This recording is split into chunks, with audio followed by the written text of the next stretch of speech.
In September 1944, major battles were fought in the Carpathian region to assist the Slovak national uprising. The 1st Czechoslovak Army Corps took part in the battles together with the Soviet Army. It was the biggest battle in the history of the Czechoslovak Army. The nationwide character that the Slovak national uprising acquired in the course of its development created favorable conditions for seeking help from the Soviet Union. Clement Gottwald's request was conveyed by Ambassador Zdeněk Ferlinger on 31 August 1944, and already on 2 September the Soviet government granted the request. The only effective solution to the question of aid was the decision for Soviet units to enter Slovakia and to penetrate quickly into the territory engulfed by the uprising. Only this kind of assistance could at once, and in the shortest possible time, decisively change the balance of forces in favor of the insurgents. However, this meant penetrating into Slovakia by a blow through the Carpathians. No commander worthy of this high rank would dare to storm such a gigantic mountain barrier as the mighty Carpathian rampart without extremely serious reasons. And the Soviet Supreme High Command, of course, did not plan such an operation. On the contrary, it wanted to leave the entire German defense system inside the Carpathians and liberate the territory of Slovakia and Moravia by covering it with giant pincers from the north, with a blow to Krakow, Ostrava, and from the south by advancing towards Budapest, Bratislava, Brno. However, when the Slovak national uprising broke out unexpectedly, the Soviet government had to decide quickly how best to help the rebels.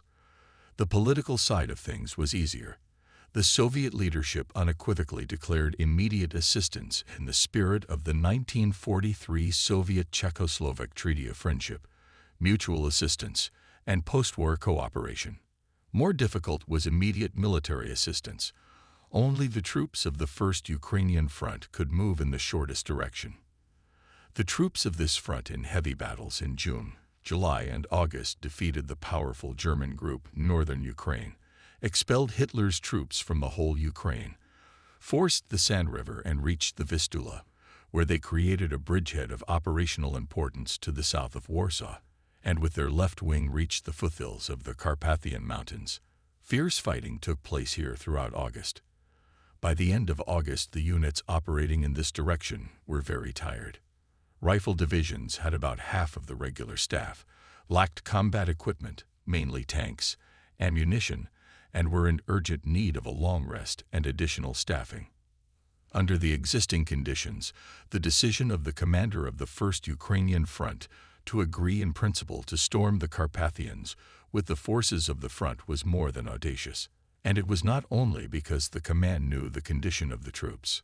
The command also knew that there were special types of battles to be fought, for which the troops, because of their lack of experience in fighting in mountainous terrain, had not been trained, and for which they were not properly equipped and armed. For the 3 preceding years, the Soviet units had fought mainly on flat terrain. They were accustomed to the steppes and forests, where they had first defended splendidly, and then, during cold winters, exhausting heat and spring thaw, had vigorously taken the offensive. Now the troops had to fight in difficult mountainous conditions against an experienced, strong enemy who had the opportunity to build a deeply echeloned defense system here for months. On 2 September, Marshal Konev, the commander of the First Ukrainian Front, urgently summoned the commander of the 38th Army, Colonel General Moskalenko, and informed him that the 38th Army and the right wing of the 4th Ukrainian Front, namely the 1st Guards Army under the command of Colonel General Gretko, operating in the Carpathians, were assigned the task of undertaking an offensive operation to help the Slovak national uprising. This is how the Carpathian Duklinskaya operation was conceived. The 38th Army, the left flank army of the front, bore the brunt of the fighting.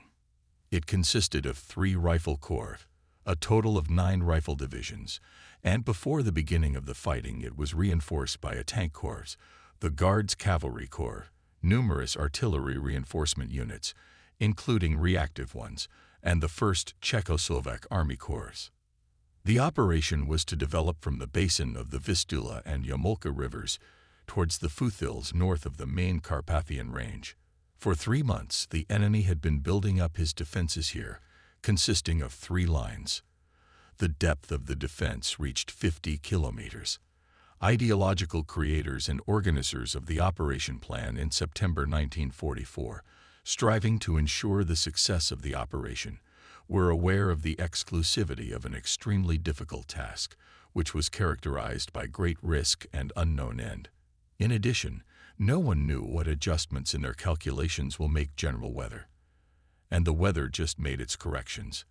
However, they decided to launch an offensive even in bad weather, in order to help the rebels as quickly as possible. Who doubts this?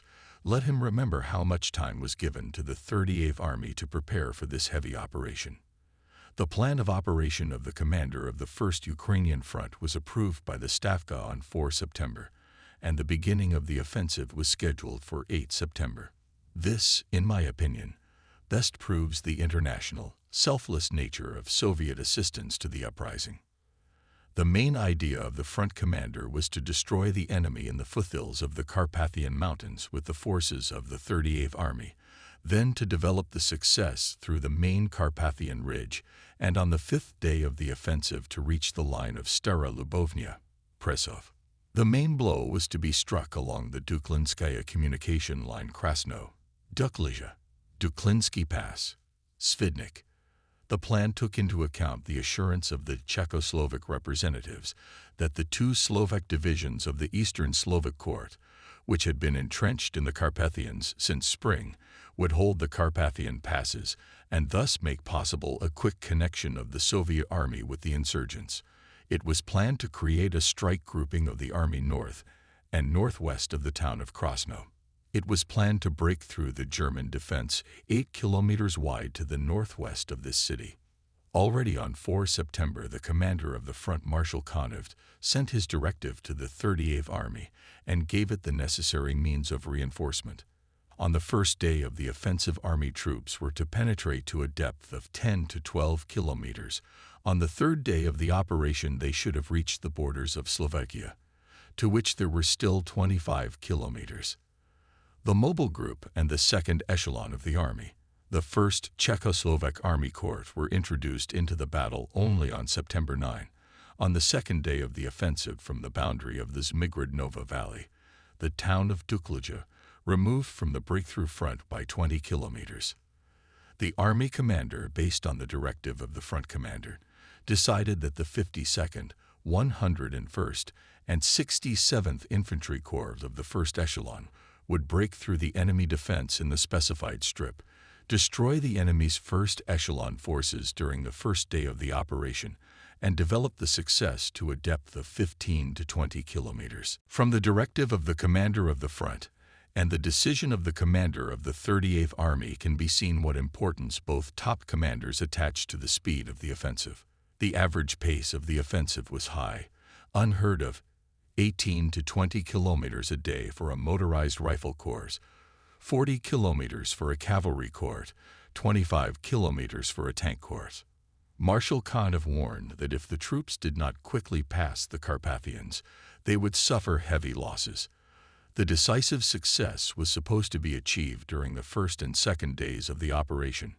It was a question of finally destroying the enemy in the foothills of the Carpathian Mountains, and thus creating a decisive superiority of forces over the defending enemy, to keep the high pace of the offensive until the completion of the task, or at least the crossing of the main Carpathian Ridge.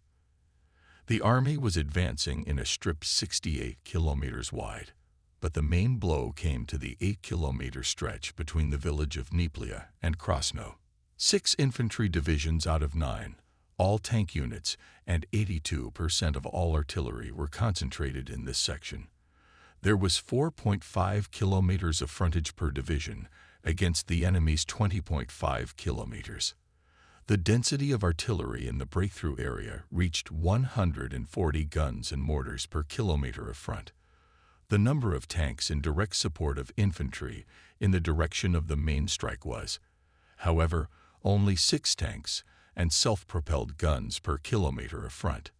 In the strip of the 38th Army defended 3 infantry divisions and some other units of the 11th SS Army Corps, part of the 17th Army, and the 24th Tank Corps of the 1st Tank Army. The total depth of the enemy defense in the direction of the main strike was 6 to 7 kilometers. This defensive strip had 2 defensive positions, each at a depth of 1,200 to 2,000 meters. Operational reserves of the enemy in the offensive strip of the 38th Army were not detected. So the balance of forces did not make the offensive particularly risky. Only a small number of tanks was of concern.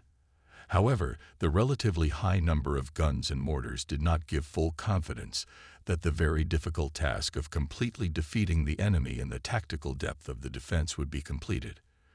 The main conditions for success were the suddenness of the strike, the complete destruction of the enemy in the direction of the main strike, the presence of Slovak divisions on the passes, and a high tempo of the offensive. The second condition was crucial for the rapid development of success in the course of the operation.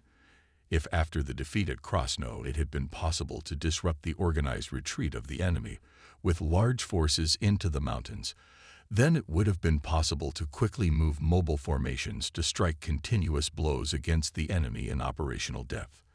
In this case, the rapid crossing of the Carpathians would have been ensured.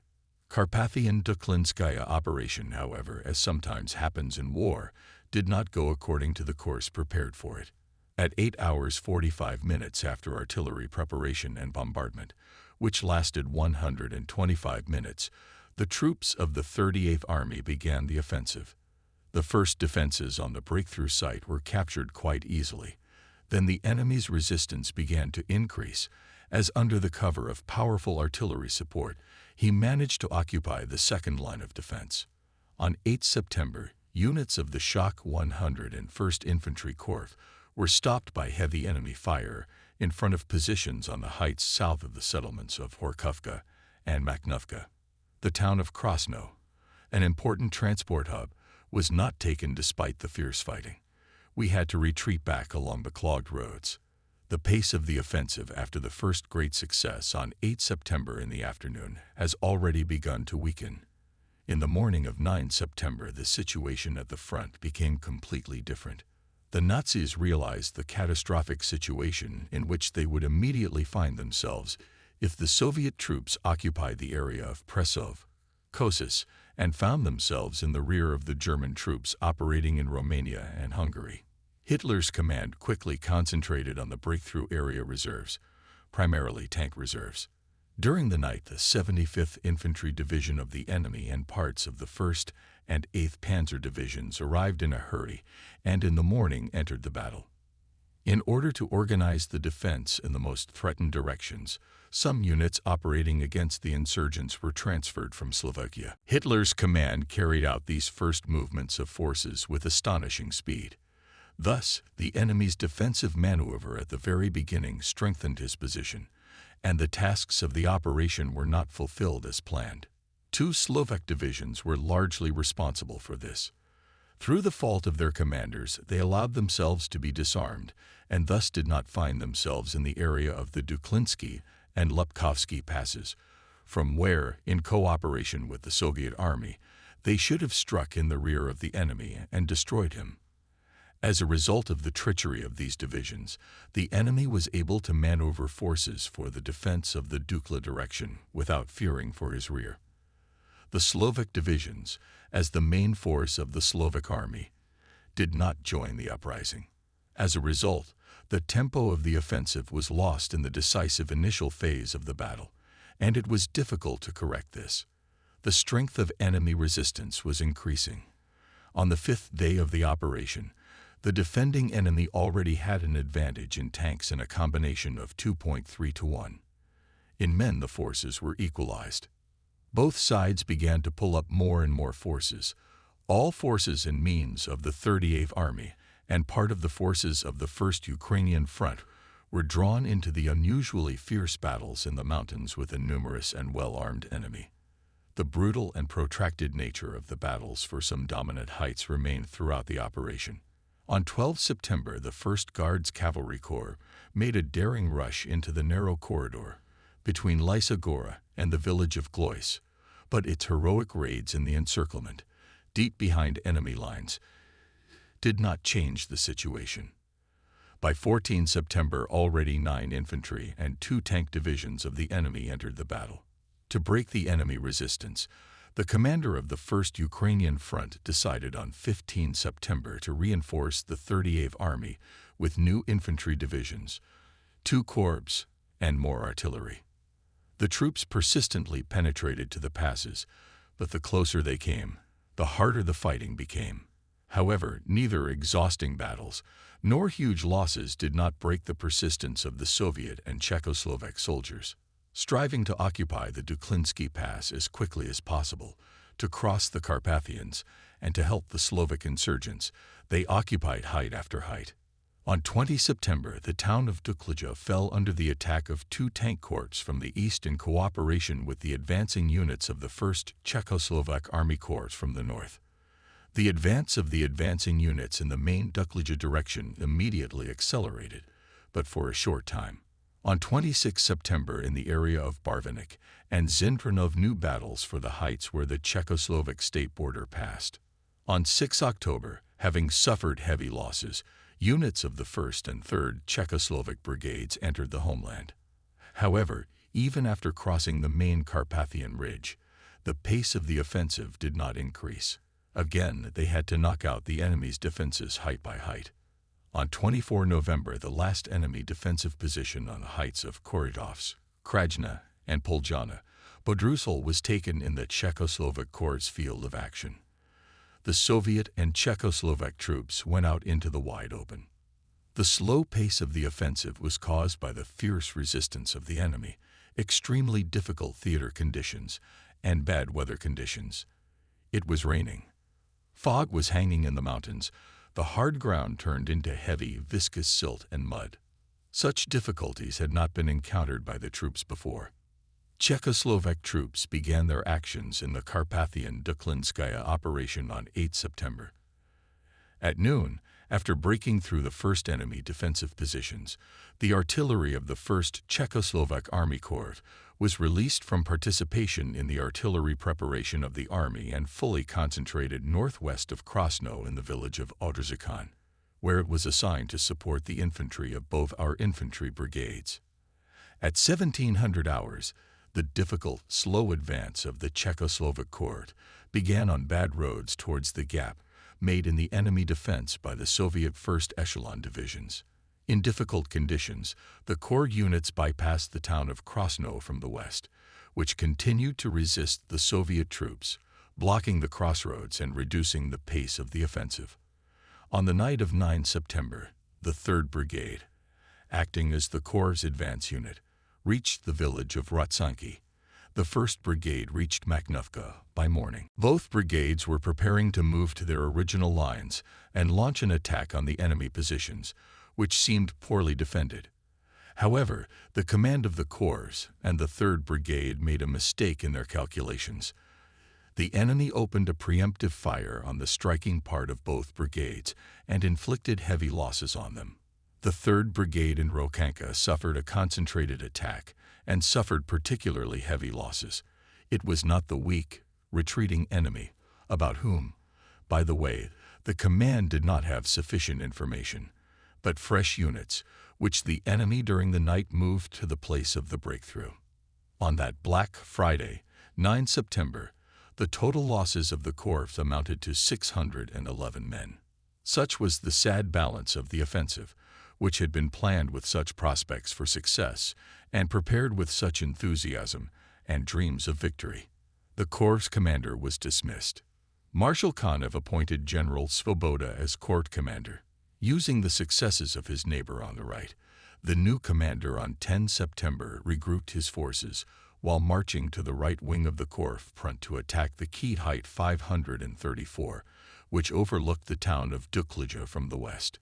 With a decisive attack, the 1st Brigade captured this height, which dominated the terrain. Here from 12 to 19 September day and night, there were fierce battles. The vast bare peak during this time changed hands several times. The ground on it was literally plowed over by artillery shells and mines. The battle for Height 534 became a battle for the last rockade communication of Zmigrodnova, the town of Dukla, north of the Dukla Pass, which was still in the hands of the German command. In order to regain the height, the enemy introduced more and more infantry and tank reserves into the battle. The same persistent battles were fought for the settlements of Frankov, Tidorovka, Jelenovka, Glois, and Ivla, located in the immediate vicinity of this height. Continuous 5-day battles exhausted the units to the extreme. Heavy losses reduced morale. During the 6 days of fighting from 9 to 14 September, the total losses of the 1st Infantry Brigade were 1873 men, and of the 3rd Brigade, 1036 men. Truly fantastic efforts were made to capture and hold Height 534. They had no equal during the whole period of the Corps' offensive on the approaches to the main Carpathian Ridge. Front commanders and combat documents of that time testify to the nature of the battles. Height 534 from September 13 became the center of unheard of fierce fighting. On that day, the enemy, with the strength of up to 2 battalions, supported by tanks and heavy artillery and mortar fire, attacked 5 times in order to regain the Keat height, which he had lost on 12 September. However, all these fierce attacks were met by equally fierce counterattacks by units of the 1st Brigade. On 12 September, the Czechoslovak infantry and artillery had a particularly hard time. First at 7.15, then at 11.30, then at 15.30 and 16.40, and at the very end of the day at 18.45, the fighters went up to the attack and finally captured the height. However, the battles for Height 534 continued with unrelenting vigor in the following days. We read about it in the report of the commander of the 3rd Battalion from 16 September. On the 7th day, the battalion was fighting continuously. During the day, we make several attacks. All the time we are under heavy mortar and machine gun fire. People in the trenches are sleep-deprived and malnourished. Big losses in manpower. The soldiers are on the verge of exhaustion. About this height recalls also General Ludwik Svoboda. Height 534, he writes, witnessed the fiercest fighting. So much happened around this height that all those who survived these battles will never forget it. A great many people were missing at that time. As a rule, they were wounded, which Hitlerites found on the battlefield, and killed them. From 12 to 19 September, east of the town of Dukla, in the 67th Rifle Corps, the 2nd Parachute and Airborne Brigade, which consisted mainly of Slovaks, entered the battle. Later, this brigade was transferred from the front to the Krasno area, where from 22 September it was preparing for airborne landing in the area of the Slovak national uprising. The brigade's participation in the battle east of Krasno in cooperation with 2 fresh Soviet tank corps had a significant impact on the situation in the Duklinsky Pass area. After the ejection, this brigade became the main striking force of the uprising. On 20 September, as a result of the offensive of the Soviet 14th Guards Division and units of the 1st Czechoslovak Army Corps, the town of Dukla was liberated. In this battle, the 3rd Brigade was successful, whose units suffered heavy losses near the village of Ratsanka on 9 September due to erroneous calculations of the command. On 20 September, General Klapalik, who had just arrived, took command of the brigade right during the battle. At about 4 o'clock in the evening, his infantry penetrated into the town. Fierce fighting broke out in the streets. To keep the city, Hitlerites, with the support of tanks and aviation, made fruitless attacks. At last the resistance of the enemy was broken, and to the west of the city, in the area of Height 534. However, the enemy immediately consolidated on another favorable defensive line. On 21 September at 19 o'clock, exhausted, thinned corps units found themselves in front of a new powerful enemy position, which ran along the mountain ridge south of the highway Zmigrodnovi, Dukla. The battles were fought mainly over the vast bare massif of Gorova Mountain, which, like a bastion, towered over the valley opposite the blood-stained Height 534. The infantrymen of the 1st Brigade, seemingly exhausted by the long battle for the height, were no longer capable of such a feat, but they took the formidable mountain. Their maneuver surprised even the army commander himself. They seized the slopes of the mountain first, and having organized a circular defense, repelled fierce counterattacks of the enemy. They successfully defended their positions at night, and finally captured the top of the mountain. Richard Tsarzyk's tanks played a decisive role in this episode. On Jurova Mountain, the brave tanker with the gold star of the hero of the Soviet Union on his chest was wounded in the eye in this battle. Jurova Mountain was the last powerful obstacle on the way to the pass. With its capture opened the way to the Czechoslovak borders, and it inspired the fighters to heroic feats. After 2 days of fighting, it was possible to occupy Jurova Hora, but despite great efforts, it was not possible to expand the breakthrough area to the west. The enemy pulled up new reserves in this area, the 1st Mountain Infantry Division, which he transferred from Western Europe.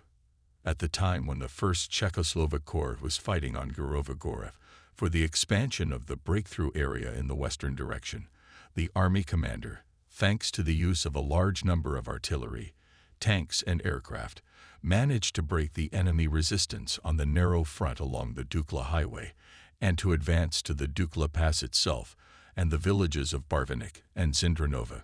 To give the Czechoslovak units the opportunity to be the first to set foot on their native land, they were withdrawn from their position on Jurova Gora, and on 28 September were sent to replace the Soviet troops standing in the immediate vicinity of the Czechoslovak borders. The first period of heavy fighting was over. The troops of the 38th Army for 19 days advanced in the direction of the main strike by 36 kilometers. And now the Czechoslovak soldiers stood in front of the mountain peaks, along which the state border of Czechoslovakia passed. Ahead was the battle, and everyone dreamed that it would end with the desired entry into their native land. The fighting was still fierce and protracted. However, the proximity of the homeland gave strength. On 30 September at 9 a.m., the infantry supported by 11 tanks of the 1st Czechoslovakian Tank Brigade made an attack, but the advance of the corps along the entire front was repelled by enemy fire and counterattacks. Attempts by the units to break through to the Czechoslovak borders via the Bezimyanaya Height, southeast of Barvinik, were also futile. This height changed hands several times during the day. Here, the last 7 tanks of the brigade were hit. By order of the army commander, the offensive continued into the night. Attempts to break through to the borders were unsuccessful on 1 October. The units of the 1st and 3rd Brigades that advanced as a result of the attacks were immediately driven back by counterattacks. The enemy resistance on the heights along the border could not be broken. Even the mass heroism of infantry and tankers did not bring success. The enemy stubbornly defended. Czechoslovak soldiers, who saw their native land from the heights and the roads running inland, continued to tear forward. When the attempt to break through the enemy defense by frontal attack failed, an attempt was made to bypass the pass from the west. The reason for this was the success of the 241st Infantry Division, the corps' neighbor on the right, which on 1 October captured the Studenovaya Hill and crossed the Czechoslovak state border. Here, for the first time on Czechoslovak territory, the foot of the liberators set foot. In order to develop the success, the army commander, by his order of 2 October, replaced the 1st Czechoslovak Army Corps with the Soviet 359th Division, and the corps was redeployed to the area of the forest under Studenoj Hill to Sarbov, in order to break the enemy's defense from the west by striking in the direction of Krajna Porubka, Krajna Bystra, Nizhny Komarnik. In heavy fighting on 3 October, the corps units failed to break the enemy resistance. The corps commander canceled the order to attack the next day due to the fatigue of the troops. On 4 October, another attempt was made to capture the enemy defensive positions, as by this time the Soviet troops had struck in the rear of the enemy. Tank units and troops of the 67th Rifle Corps west of the pass broke through to the Pizanu Valley. In this situation, The army commander ordered to continue the offensive with the main forces of the army to the rear of the enemy defenses at the pass, and the exhausted forces of the 1st Czechoslovak Corps to regroup for the offensive in the original direction along the main Dukla highway, and to replace the 359th Rifle Division in this direction until 5 October. The regrouping of the corps was carried out under extremely difficult conditions. The exhausted soldiers now had to fight with the harsh nature in the mountains. They walked under the incessant downpour, drowning in heavy, sticky mud. And with all this, frequent fierce clashes with the enemy. The corps arrived at its destination only on the 5th of October. When it became known that the defense of the pass under the threat of coverage hesitated, reinforced reconnaissance detachments came forward, which in the morning and crossed the border of Czechoslovakia. The Duklinski Pass was taken. The long agony was over. The road home was open. The soldiers of the 1st and 3rd Brigades descended down the southern slopes of the mountains into the valley, to the first liberated Slovak village of Vyšný Komárnik, and shot upwards with joy. They were returning to their native land. It seemed that nothing could stand in their way. There, beyond the chain of peaks to the south of the lower Komárnik, the end of all torment and suffering awaited them. Only the last heights remained to be taken. However, the thorny path is far from over. The victory over the enemy is undoubtedly great, but not final. And the soldiers who ran down the slope were still showered by the enemy with a hail of bullets. The Czechoslovaks were forced to entrench and then went on the attack. Again and again they went up to the attack, and no tangible results were seen yet. For several weeks the battles for the same height were fought. Again and again the directions of the main blows were changed, all in vain. The enemy, despite heavy losses, fiercely defended the last defensive position at the exit from the Carpathians, and Czechoslovak soldiers spilled a lot of blood in the harsh battles on the heights of Grabov and Javira, at Medvedzi near Krajna Bystra, and on the formidable Upsara. The troops were tired, suffered heavy losses, the fighting mood was decreasing, and the battle was dragging on, and no visible successes had been observed so far. All this worried the corps commander Ludwik Svoboda. He was well aware of the seriousness of this situation. The general himself was tired of these protracted battles and was suffering from increasing losses.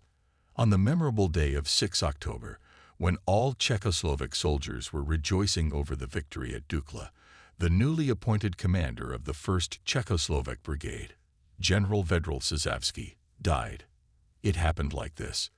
The general stood pensively for a while near a newly erected border post, and then got into a car to catch up with the brigade that was pursuing the enemy. Hardly had the car started when it hit a hidden anti-tank mine. The mine explosion threw the general out of the car. When he was found, he was breathless. The officers accompanying him were either killed or badly wounded. Shortly before the catastrophe, several cars passed through the dangerous place, but the mine did not explode under them. There is now a polished stone symbolizing the general's heart in the memorial complex at Dukla. The artillery was finally silenced in the Carpathians only at the end of November. General Klopalek was almost killed here. Descending from Mount Prekroy, one of the last Carpathian peaks, he and his guide fell into an anti-personnel minefield. As a result of the explosion, several men were killed and wounded. Fortunately, the explosion occurred somewhat away from the general. Artillery during the fighting for Dukla played a decisive role. Its tasks were very heavy. With its fire, artillery destroyed the enemy and suppressed the fire of his artillery before the attack, and then paved the way for infantry and tanks. Supporting the attacks of its troops and repelling fierce counterattacks of the enemy, artillery in the conditions of the Carpathians fulfilled a significant part of combat tasks. However, despite its almost untouched combat power, the fairly numerous artillery of the 1st Czechoslovak Army Corps did not always achieve the desired results. The enemy sometimes managed to resist the most concentrated artillery and mortar fire. Thus, on 21 November 1944, together with the Corps commander, General Svoboda, We tensely watched from an observation point above Lower Kilmarnock our artillery preparation on the enemy's defensive positions. It seemed that the height was literally on fire. Shells were falling so thickly on it.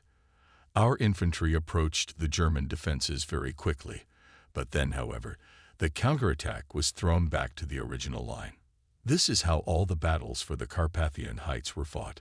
To take the Carpathian rampart and reach Ondava, the Soviet and Czechoslovak troops had to overcome 6 mountain ranges, 6 favorable frontiers which ran perpendicular to the direction of the offensive.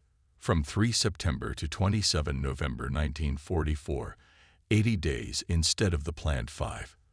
The fighting continued, which with its intensity and drama resembled the most persistent battles on the Soviet-German front during the Great Patriotic War. Although the Carpathian Dukla operation did not fulfill all its objectives, the long and extremely persistent battle with a strong enemy had a decisive influence on the development and course of the Slovak national uprising. On the German side, 18 divisions took part in the battle, 3 of them tank divisions. These were all the units that the Nazi command was able to pull from the Soviet-German front to the Dukla theater of operations between September and November. This battle was like a magnet attracting more and more enemy forces that could be used against the Slovak national uprising. However, the liberating character of Soviet aid definitely ruled out any other solution than to continue the offensive, in spite of great difficulties and losses. The battles at Dukla made an important contribution to the development of our people's fighting traditions, and the day of 6 October, when units of the 1st Czechoslovak Army Corps first entered their native land, rightfully became the day of the Czechoslovak People's Army. This reflects the extremely great military and political significance of the Carpathian Dukla operation.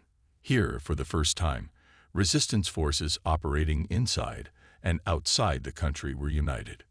Dukla became a symbol of the liberation of the Czechoslovak people. It became a gateway to freedom and a monument to Czechoslovak-Soviet friendship, forged in bloody battles against a common enemy and in the close friendship of both armies.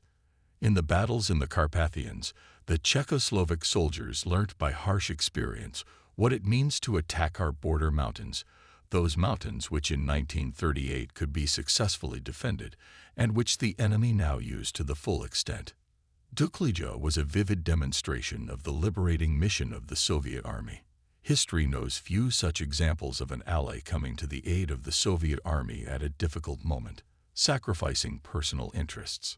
In moral, political, and military terms, Dukla partially redeemed the cowardice, treason, selfishness, and cowardice of our bourgeoisie during the Munich period. The Dukla operation has gone down in history.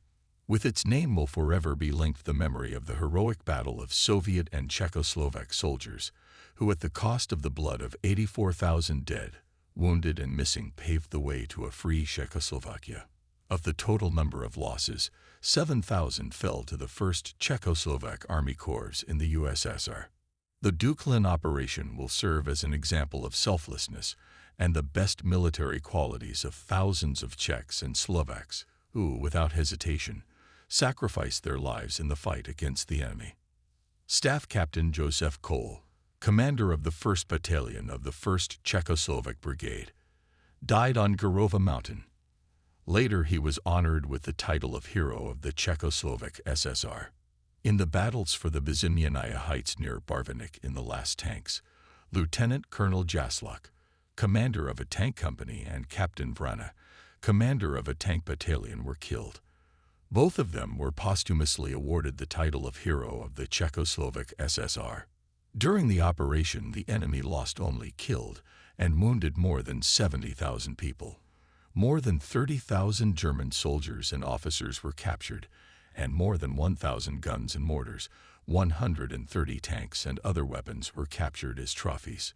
Dukla must forever remain a symbol of the combat alliance between the Soviet and Czechoslovak peoples. When I was appointed Deputy Chief of Artillery of the Corps, I experienced some confusion. The battles were fought for Obshar Mountain, located south of Nizhny Kilmarnock, and for the approach to the extremely Polenia Gorge. The Nazis were holding on to the last defensive positions at the exit from the Carpathians with all their might. We bombarded the enemy with concentrated artillery fire, but all in vain. We could not throw the Germans down from the mountains into the Ondava Valley. How do they stay alive up there? I asked myself this question for the umpteenth time. At that time, I did not yet know the enemy's tactics. Our artillery fire made a strong impression, but its practical result was small compared to the ammunition expended. There was something here that I did not know. In the evening after the battle, unexpectedly for myself, I decided to ask for an audience with General Svoboda at the Corps' command post in Barwinek. He received me with a concerned look. Placing his spectacles on a map laid out on a rude peasant's table, Svoboda gave me his hand and invited me to sit down on the bench beside him. In the faint light of a twisted paraffin lamp, the sharp features of his face seemed softer. A fire burned lazily in the stove, and a wooden bed with carefully folded blankets stood in the corner. From the neighboring room came the thumping of a typewriter and a monotonously dictating voice. The court commander looked tired. "What have you got?" asked the general, and looked inquisitively into my eyes. "General," I started hesitantly, "today we fired 3,000 shells and mines on Avshera and Bezemyanaya. And the Germans, no place." The general realized that this was not all, and waited patiently. I continued. "Infantry ceases to believe us. Loss of confidence in the artillery. A serious matter." General Svoboda looked at me questioningly, and it was immediately clear to me that all this is not news to him. I wanted to finish my thought, but he interrupted me. "Yeah, you guys are really messed up. And it's costing us a lot of blood." The reproach was directed at me, and I blushed. Artillery did not fulfill its task, it was clear. But what was our mistake? I remembered the losses, which were increasing every day, and inside me everything burned, as if I were burning with a red-hot iron. In my mind I told myself that my inability was to blame. We could not suppress the enemy, to disrupt his counterattacks, in a word, to destroy him. I was fully aware of the bitter truth that the infantry had exhausted its strength, that its numbers had fallen to the lowest level, and at the same time the artillery was in excellent condition, and despite this, could not deliver a devastating blow to the enemy. I wondered what to say to the court commander to his reproachful remark about our misfires. With the reconnaissance means at our disposal, I said, "It is quite impossible to discover the location of objects and shoot at specific targets. We shoot all over the place, everywhere and nowhere. In the end, we are just throwing ammunition around, and as soon as the infantry goes to attack, the enemy stops it by fire and counterattack." I didn't know General Liberty's character yet, and I wasn't myself from his silence. At least he should say something to let me know what he was thinking. I had no choice but to continue my monologue. The tension in the room was rising. "And then, General," I said, "because of the lack of time, we do not have time to carry out artillery reconnaissance and detect enemy fire points." And then I remembered what I had fought many times before, and quickly added, "We should not start the offensive immediately after the artillery preparation. It helps the enemy to guess the beginning of the attack of our units. Maybe it would be better to start the attack during the artillery preparation, at the moment when the tempo and power of the firing reaches its peak." The general nodded, and I was relieved to feel that the corps commander was not in the mood to reject my criticisms. And in fact, I had not yet got used to the corps, and already I'm interfering with my advice. Cheered up, I hastily blurted out, "We need information, Mr. General. We must have good information, General. We must have good information." Having spoken out, I suddenly realized that all my urgent requests were inappropriate, because the corps commander himself knew very well what we needed. The general squinted his eyes, and it seemed to me as if he smiled slightly. "I'm glad you came," he said calmly, and ran a hand through his long gray hair, slicked back.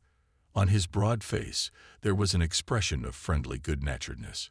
He was indeed genuinely pleased to have a man who understood the weight of responsibility that lay on his shoulders.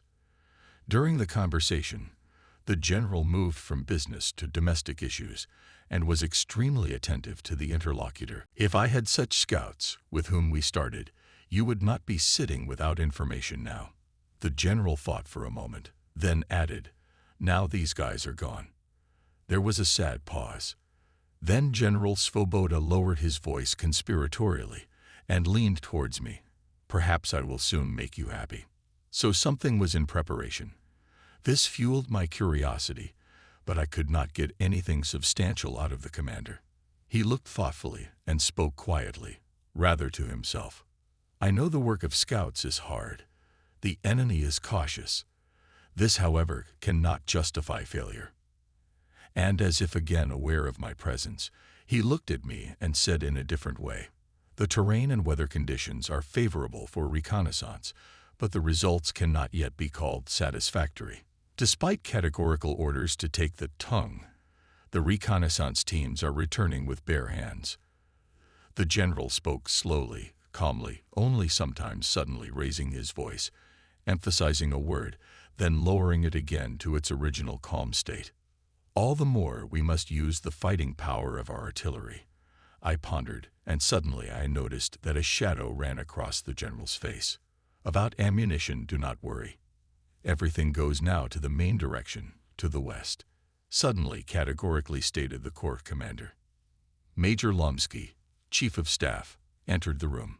A dense figure, heavy steep forehead over the sunken eyes. He gave the impression of a thinking man. The Chief of Staff put the last list of losses in front of the general. You see, said the corps commander in a slumped voice, turning in my direction, at Bezimyanaya 22 men have again dropped from the list of personnel. If it goes on like this, he fell silent and looked somewhere in the distance. I was silent too. I began to read the columns of surnames. One of them was familiar to me. I went outside and plunged into the cold night air. My mind was filled with all sorts of thoughts, and in front of my eyes I kept seeing that fateful list. Yesterday it was people, today it was just names. The mud crunched underfoot. Someone ahead of me swore. Asterisk, asterisk, asterisk. At home, I sat down with my head in my hands. In my mind's eye, I saw the dead falling on the pine needles in the forest, and the picture tormented me with its painful clarity. I did not notice how I fell asleep. In my dream I saw many of our fighters. They stood in slender rows in the middle of the destroyed forest, standing firmly, as if they had grown into the stone soil of the mountain.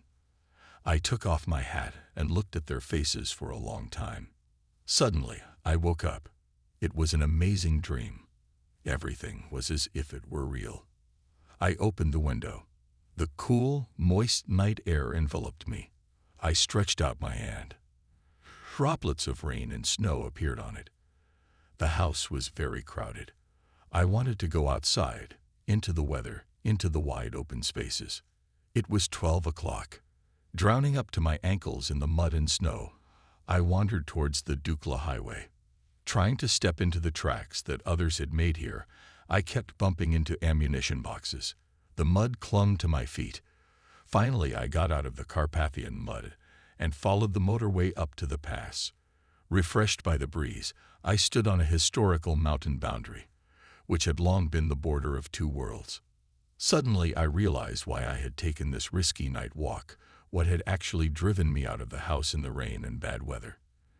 In the darkness of the night, I instinctively identified the location of Nameless, and, as if expecting something, I looked in that direction. The mountain was shrouded in the rainy night, and therefore seemed even more mysterious. It was quiet. Silence is necessary where the living rest, but after the battle, there is a terrible silence. I couldn't stop thinking. They're dead. That's when I decided. Tomorrow, I'll climb Bezimyanaya. I must do it.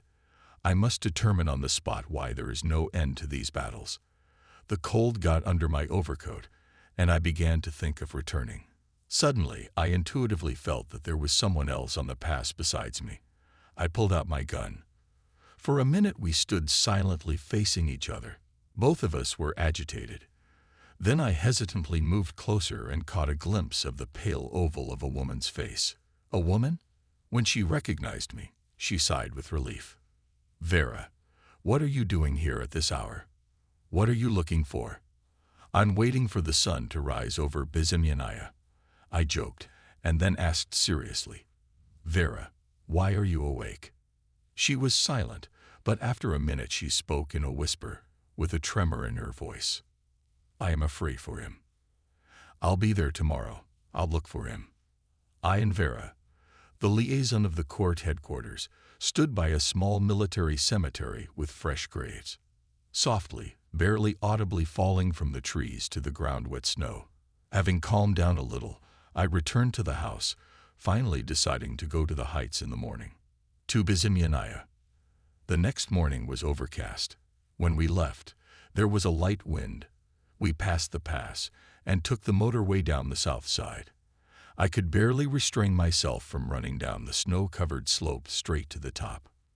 We were approaching a section of the motorway which at this time was usually shelled by a German battery. It must be said that my new driver, Private Spacek, was clearly afraid. Unbidden, but at the same time quite definitely, he let me know that we should stop. That made me angry.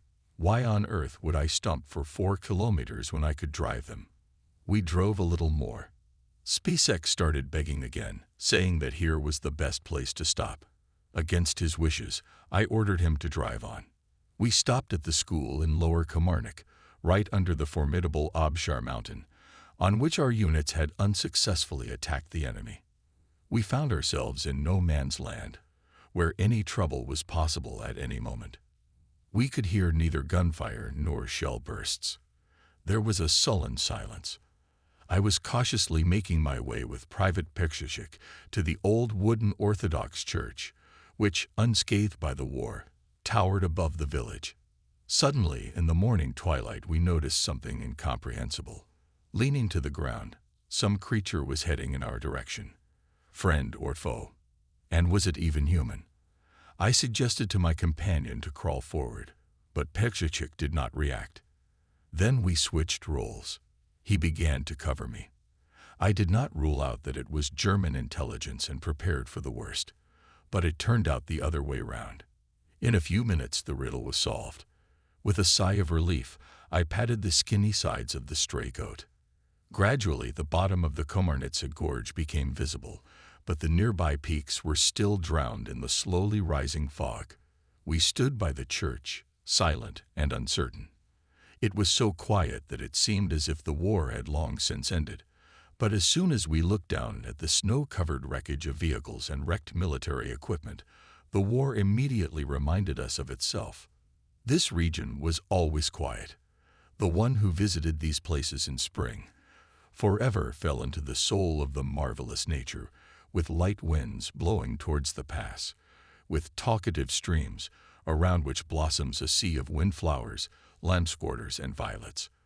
Those who came here in summer were enchanted by the pictures of mountain villages with the peaceful ringing of tin bells of cows, with rings of lazy smoke rising from the chimneys of squat houses, which made the evening air even more fragrant.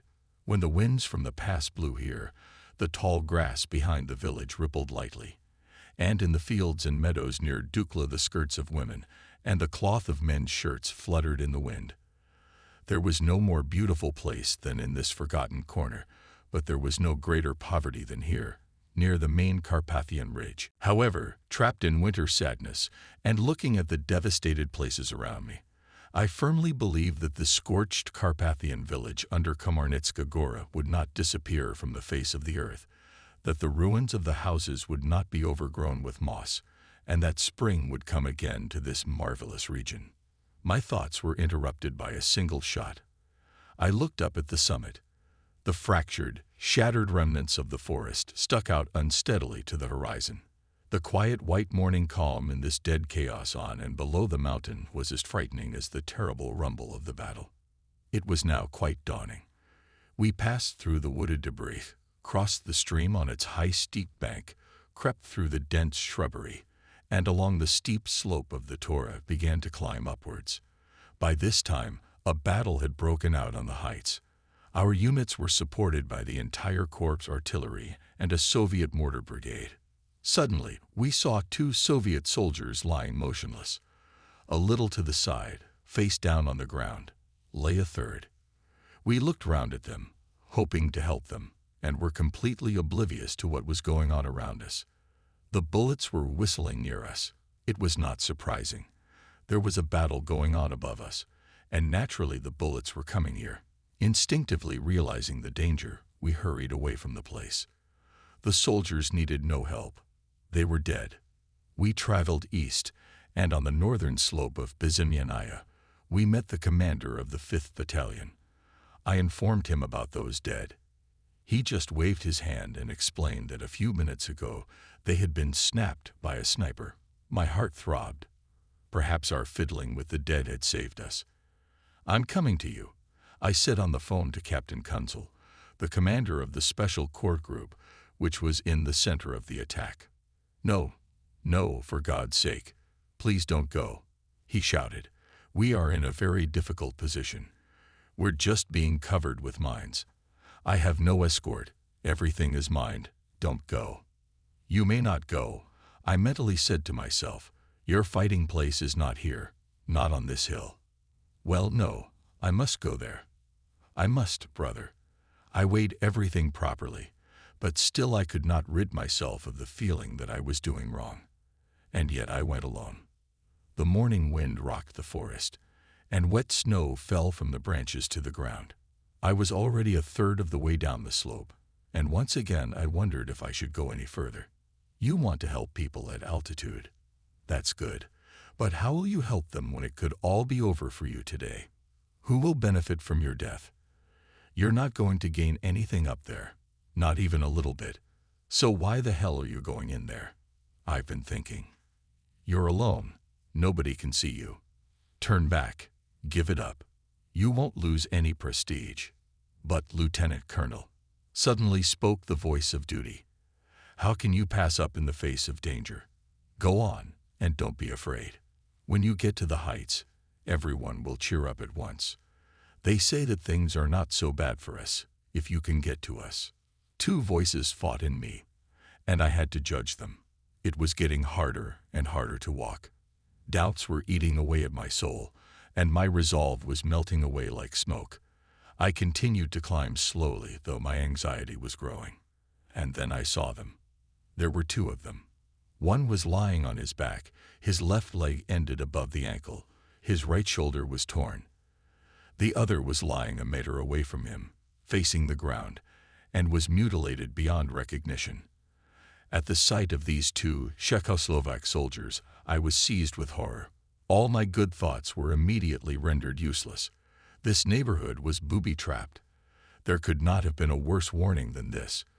To the infantrymen on Byzimyanaya, I can no longer pass. How now to find out why this mountain will not conquer us? With slow, cautious steps, trying to follow my footsteps, I went back down into the valley. I was angry with myself for not listening to the voice of common sense, and now I had to cowardly run away from danger. I should have gone up, round the minefield. I nagged myself. But how would I have been able to determine the boundaries of the danger zone without a mine detector? Torn by doubts, constrained by my own indecision, I stopped at the stream and began to consider again whether I should not return. My final decision was helped by the automatic rifles, which started working at the same moment.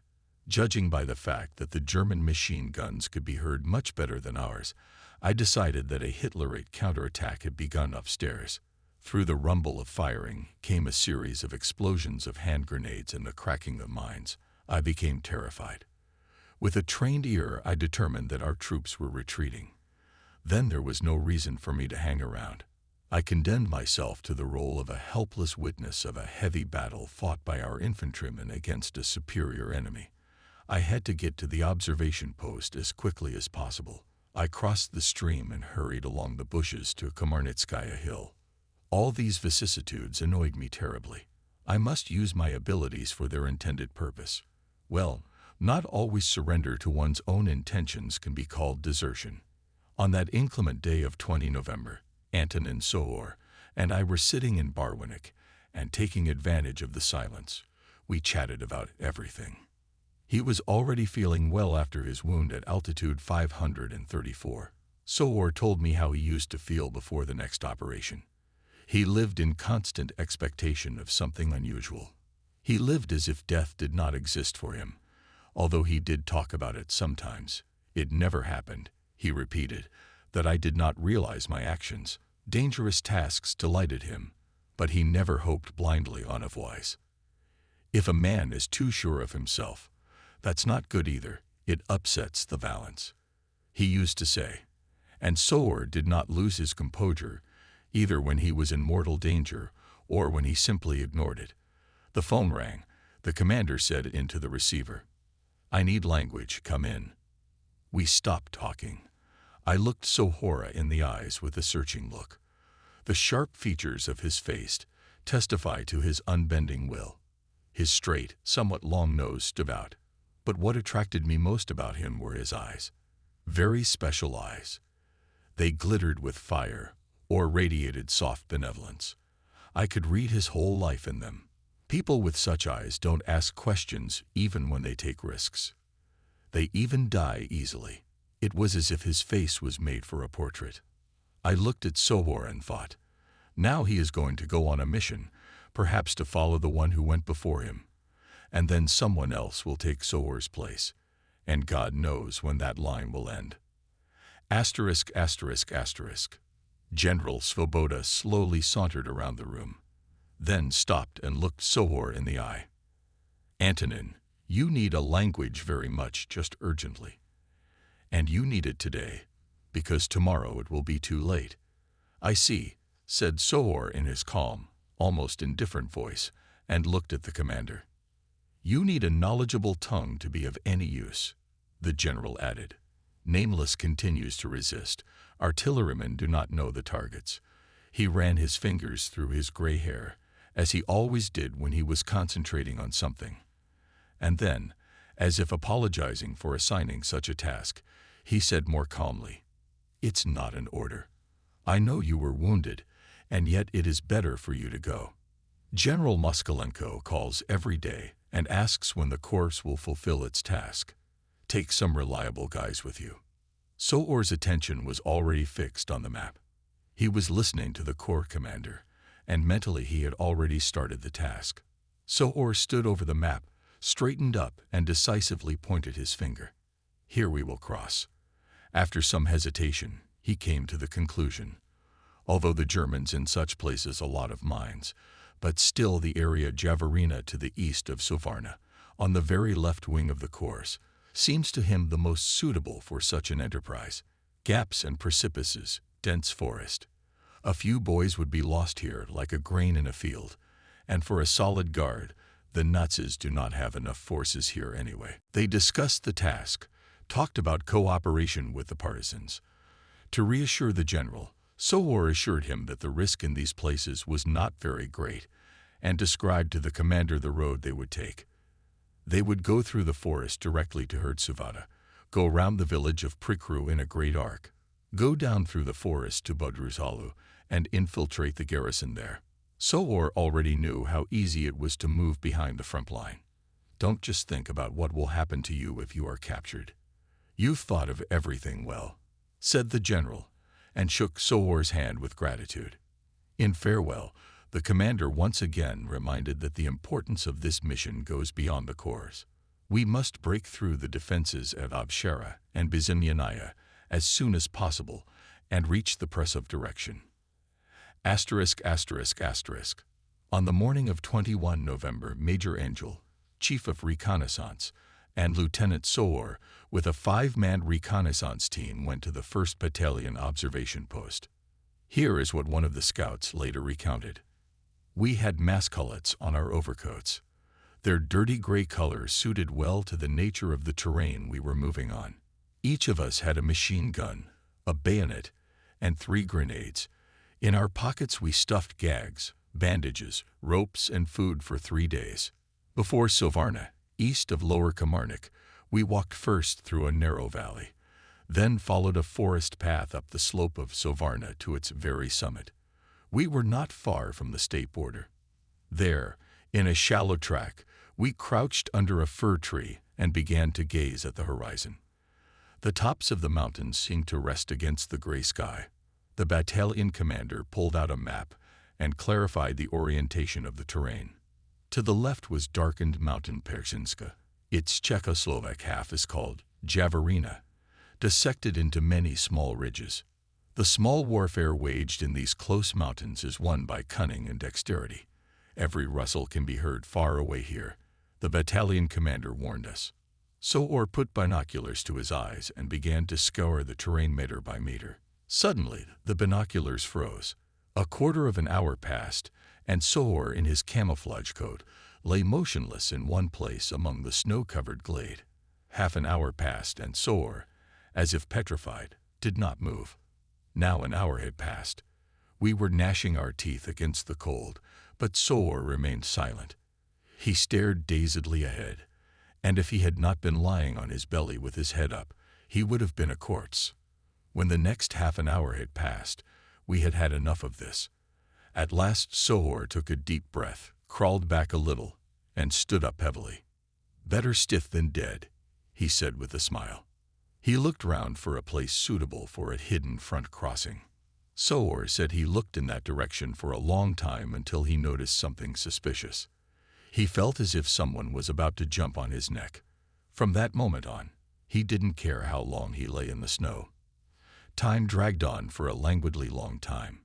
Finally, the suspicious shadow disappeared somewhere. It was uncomfortable to think what would have happened if Sohor had turned his back to the enemy an hour ago. Someone had lost their nerve. Someone had lost the battle with patience. This deceptive path they would take no more. Sohor found another. The dusk thickened. Night had fallen. We crawled out of our hiding place and crept through the sparse shrubbery to a stream running through no man's land. Our white figures against the snow-covered ground could not be distinguished even at a distance of a few paces. We lay in a tight chain. Sappers Flavich and Berta. In front, behind them, Sohor and the others. The column was closed by Sergeant Vasil Pawlak. He was a talented scout who could move stealthily like no one else. Sohor knew his value. We began to cautiously creep forward. Behind the stream there was a minefield. Worked our sappers. They silently and deftly probed the snow. Sensitive fingers cleared mines, diffused them, and stacked them on the sides of the road. Balogh, who was closing the column, lightly covered the mines with snow, masking our way. From time to time the sappers, tired of their work, put their frostbitten fingertips into their mouths and warmed them with hot breath. Very slowly, literally centimeter by centimeter, we crawled forward. Sometimes we stopped for a few minutes and then began to move forward again on the white snow. It was pitch black.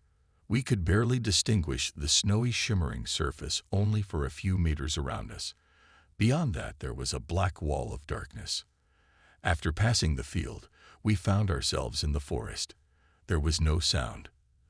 The forest, through which we were sneaking, was filled with some terrible silence. About a kilometer into the forest we settled down to rest. Everyone was silent. No one was even whispering. The sky was covered with clouds, but where the moon was, the darkness lessened a little. Sohor moved nimbly between the bushes, and I could see him trying to memorize landmarks to find his way back. There was a lot of snow in the forest, with pine needles sticking out of it here and there. Sohor was careful to make sure that none of us stepped on the untouched snow. He walked ahead, a little crouched down, listening and looking into the darkness of the night. Yes, this man knew how to walk in the woods. From the place where we had crossed the stream we had already traveled a considerable distance. Suddenly a light shone through the darkness. We lay down in the snow. It was a gatehouse, which was 2 kilometers away from Prikroy. A fire was burning inside the gatehouse, and a sentry was walking outside. As mesmerized, we looked at the light and mentally imagined Germans in heated huts. They are warming their arses, cattle, and we are freezing here. Berta said quietly with bile in his voice. If only we had a Christmas tree, it would be Christmas, said Tomek, but Sohor quickly put them off. We traveled on. We had to make a long detour around the German-occupied Prikroy. We cautiously crossed a bare stretch of terrain and began to climb up the steep slope to Hertsuvada. We were already thoroughly tired and had only traveled half the way. At the crest of the mountain, Sohor stopped and listened. At that time, the outline of a figure appeared through the darkness, and in a minute a man appeared. The partisans were waiting at the agreed place. Now we went faster and more confidently. In an hour we were already above Bodrusel, carefully descended from the mountain, and lay down in the forest. Near the village, the place was deserted and quiet. There were occasional lorries passing along the motorway from Morolja, but they did not stop in the village. Apparently, the activities of the supply and medical services in Bodrusel had already been terminated. We climbed into a barn that stood on the edge of the village, and through the gaps between the logs we watched the street. There was no movement. Dead silence. We were in Bodrusel. What next? According to partisan reports, the Germans had left the village back in October. At its northern end, right under Bezimyanaya, was the headquarters of the 1st Battalion of the 552nd Grenadier Regiment. Many telephone wires stretched from the dugouts to the top of the mountain. In Prikroy was the command of the battalion. Paraska, the Cheleznikova's house, the fourth from the barn, housed some kind of headquarters. During the day, 2 junior officers with a group of soldiers were in the house. One remained on duty at night. From time to time, a motor car would drive up to the house and an officer would get out of it. Then the officer would be given a horse, and he would set off up the mountain. We sat tense, wary, silent.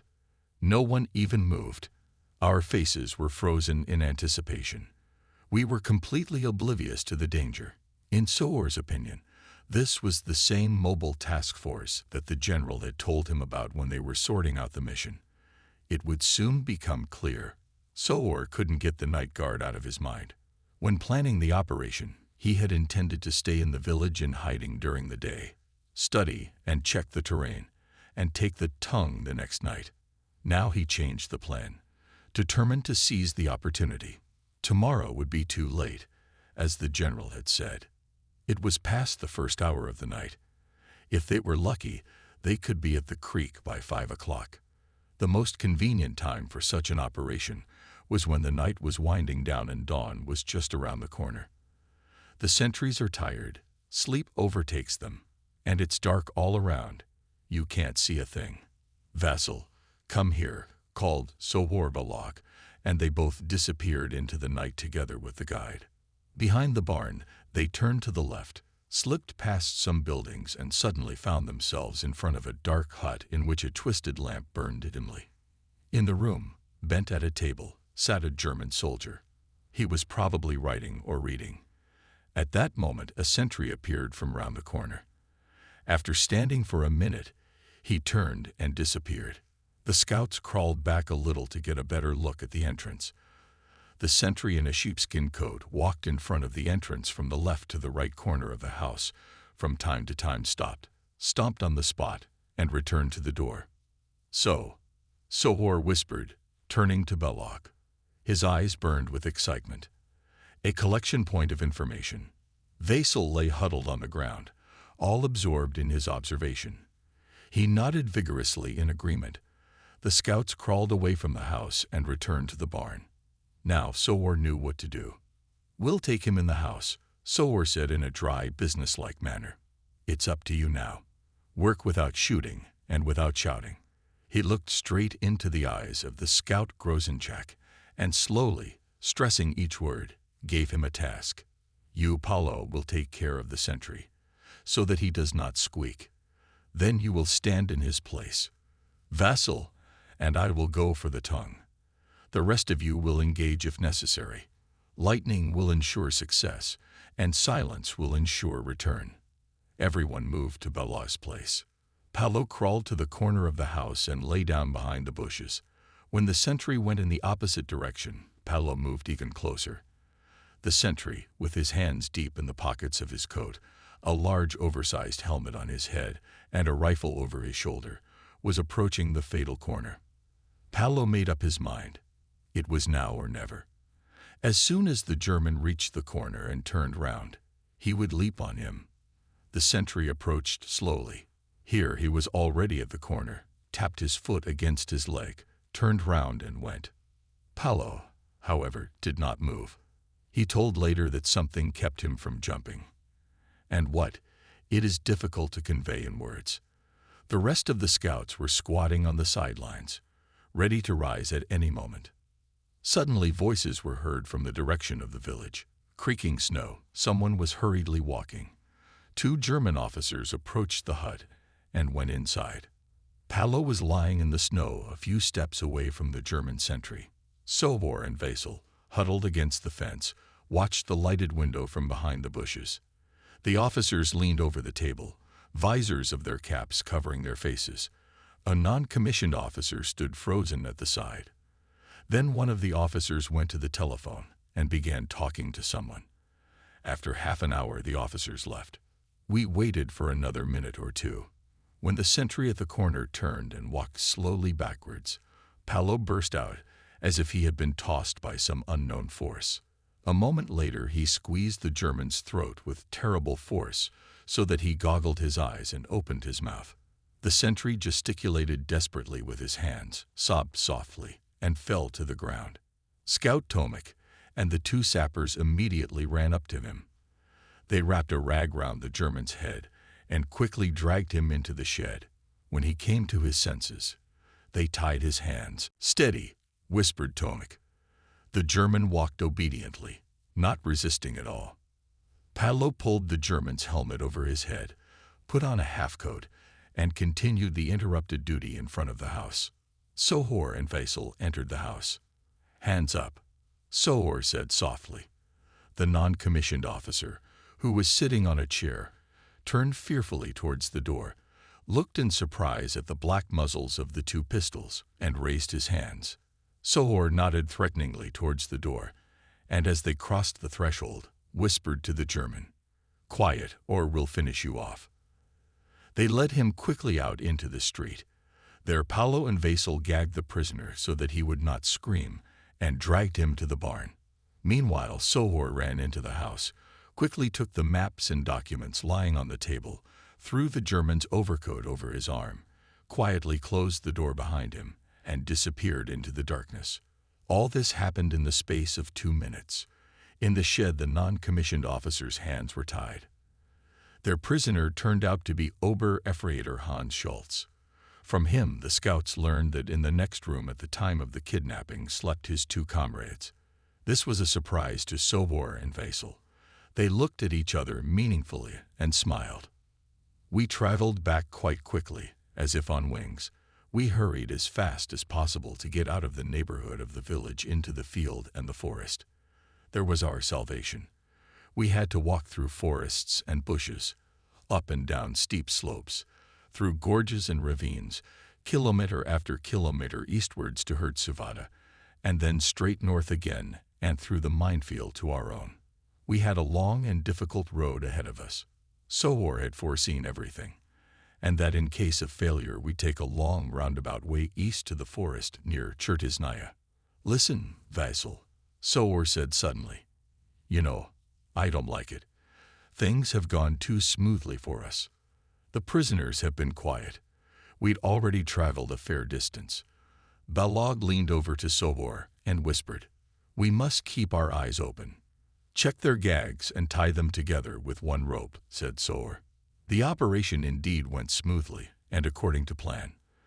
The lieutenant had an opportunity to carry it out faster and better, and he did not miss it. We were fortunate in that not a single shot rang out and not a drop of blood was spilled. It would take some time for the Germans to unravel the reason for the disappearance of their 2 soldiers. We hoped that this would not happen soon, but in the meantime it was necessary to get as far away from the pursuers as possible. In an hour we planned to be under Hertsuvada, and within the next hour to pass through the woods to the gatehouse. No one allowed himself to think of fatigue. We were walking so fast that sometimes we were short of breath. Then we made short stops. Out of 14 kilometers we had only 4 to go. They seemed like an eternity to us. We could barely drag our legs, which felt like lead. Sweat covered our eyes. I felt as if something was about to burst in my head or in my heart. One of the prisoners, unable to stand the frantic pace, began to stagger from side to side. Vasil freed the prisoner's mouth a little to breathe. We approached the gatehouse. In one place, where there was a lot of snow, we made a small halt in a snowdrift, and that saved us. First we heard the creaking of snow, and then we heard muffled voices. Out of the gray twilight, dark figures of German soldiers emerged. As they passed us, Sowor and Toman looked at each other. The fact was that fragments of conversation had clearly reached their ears. One of the soldiers asked his neighbor, "Did you know Schultz?" "Schultz, it was about our prisoner." No, they were not mistaken and were ready to swear they had heard those words. They had a trained ear for German speech like no one else. So the disappearance of 2 soldiers had been discovered in Bodrusel, and the command had sounded the alarm at the front. The patrol that had just passed us had obviously been given the task of preventing our reconnaissance group from crossing the front line. Crossing the front line during the day was out of the question. We would have to wait in a safe shelter during daylight hours and cross the front at dusk. "I think we are in a deep puddle," whispered Tomek. "What puddle?" "Everything is going well," said Sowor jokingly, as he always did in such cases, and then he was silent again for a long time. He was always like that in moments of danger.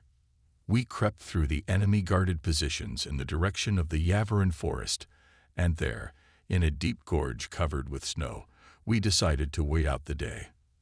The forest was all around us, but now it did not seem so unfriendly. Even the needles were not so sharp. We were somewhere in the neighborhood of Yoruka. It was already our forest. The gorge was so deep that it seemed to have no bottom. We drove down the precipice and deep into it even deeper. Apparently, the snow beneath us was several meters deep. We were worried that we were not going to get out of here easily. Sowor took off the rags of the Germans and let them breathe. The prisoners looked exhausted. The non-commissioned officers stared at us fearfully. The day passed in tense anticipation. We stared blankly at the snow that filled the gorge. No one spoke a word. I felt so tired and sleepy that I was losing my ability to think.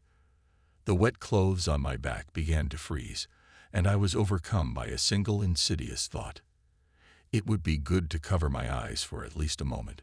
It was a terrible thought. But I was so tired that I was losing control of myself. But at the thought that Sowor might see me sleeping, I woke up and noticed that he was looking at me intently. Sowor looked around at everyone else, and there was concern in his eyes. The short day was quickly coming to an end. Dusk was coming. It was one of the few evenings when, at least for a little while, the setting sun broke through the dense veil of clouds. The gorge remained in shadow, and it seemed as if the trees were reaching greedily for the light, but they were too short. For a little while, under the pale cold sun, the Yarucha also shone. The gorge was as silent as it is on a winter morning between opposite trenches before a battle. When it got dark, we set off. It was possible to move further only by crawling. The sappers came forward, making our way through the minefield. When we raised our heads, it seemed to us as if the sappers were lying motionless on the snow, but their dexterous hands were doing their work. Then we were signaled that the way to the creek was clear. We approached the passage and climbed up. At that moment, a long streak of tracer bullets ripped through the thickening darkness on the right. We ran across the creek and dropped into the snow. Shots rang out from the forest and from the slopes. Machine guns rumbled. It was the guys from the 2nd Battalion who opened heavy fire on the enemy side, covering us, but we with the prisoners were already behind the stream. "Safe. Home," exclaimed Sowor joyfully. It was a fine word. The reconnaissance raid with Sowor to Bodrusel on the 21st of November has always remained in my memory. I admired Sowor. He was really a fine man, and the soldiers loved him. In the most difficult moment, when everyone was losing hope, he believed in success, the only one from the whole group. And that gave everyone strength. This was Sowor's last reconnaissance on Dukla. One summer day in 1950 in Prague, Sohor and I were sitting in my office, in the office of the head of the higher military school. The main topic of our conversation was not memories of the military past, but the recent crash of a Czechoslovak warplane on which Sohor was on board. The plane crashed over the Mimonia airfield. The body of the pilot was found among the remains of the plane, and Sohor was also searched for there, but he was not there. It turned out that Sohor was alive and well. It was incomprehensible, and many people did not believe in this miracle. And Sohor had kept himself alive by his fantastic cold-bloodedness. In a split second, he realized that he had a definite chance to save himself. He told me the following at the time. I was flying with the pilot over the area of a military training camp. The aeroplane suddenly went into a corkscrew. All the pilot's efforts to level the machine were in vain. I knew how it was going to end. We were in the plane without parachutes and were flying at a height of 400 meters. I made an instant decision.